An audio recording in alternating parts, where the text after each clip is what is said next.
Так, ребятки, хай всем. Короче говоря, сегодня будет у нас такой видосик. Я думаю, из названия вы уже поняли, о чем пойдет речь. У меня, в общем, такая фигня приключилась. Как видим, диск. Тут на видео будет видно, но я сейчас сниму, диск покажу. Так, сразу пардон за качество съемки. У меня освещение здесь не очень хорошее. Пришлось включить дополнительно еще фонарик, поэтому такой немного масляный. Видно, что он еще пригорел трошки, это все масло тормозилось, оно все вкаталось в диск потемнел, короче говоря. В общем, погнали. В общем, что нам понадобится для этого? Для этого нам понадобится вот такой-то обезжириватель. У меня еще в дальнейшем понадобится наждачка, вот такая вот слесарка.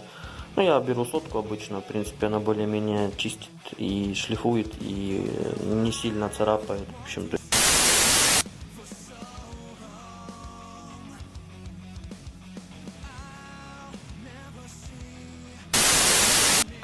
для начала вот диск я уже снял с колеса.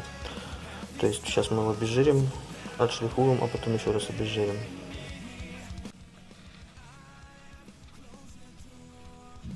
Да, видно тут, как капает смазка, то есть не смазка, а масло, которое было, выработка вот это все.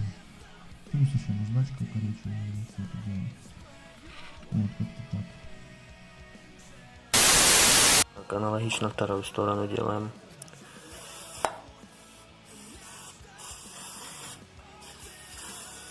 Обезжириваем. Кстати, офигенная вещь. Я не знаю, я не покупал еще такую штуку, но мне досталось, как я уже говорил, на халяву. Но офигенно обезжиривает, реально. Один диск я уже сделал. Вот. Подождем сейчас чуть-чуть, потом просто протираю бумагой насухо и потом уже начинаем шлифовать самой наждачкой.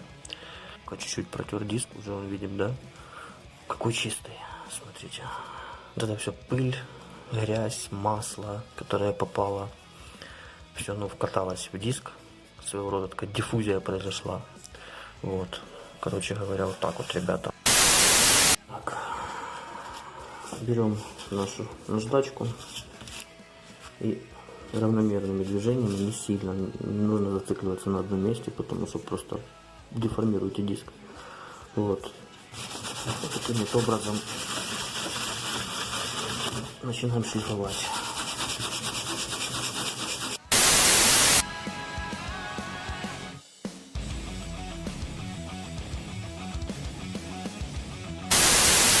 Шлифанули наш диск.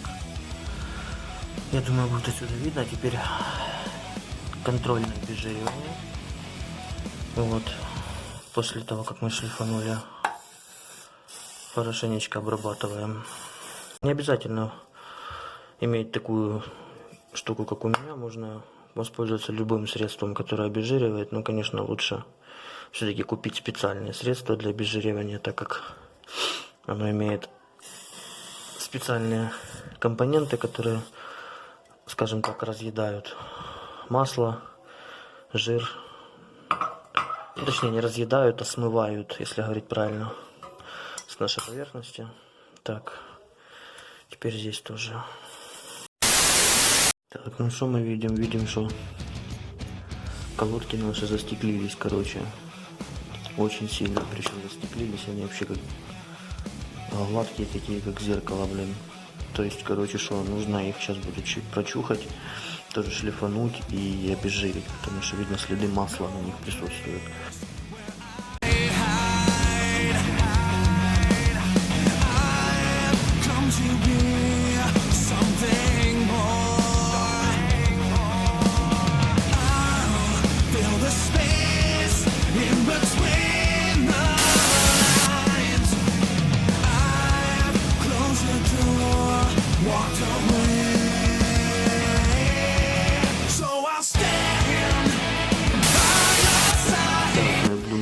Вот что мы имеем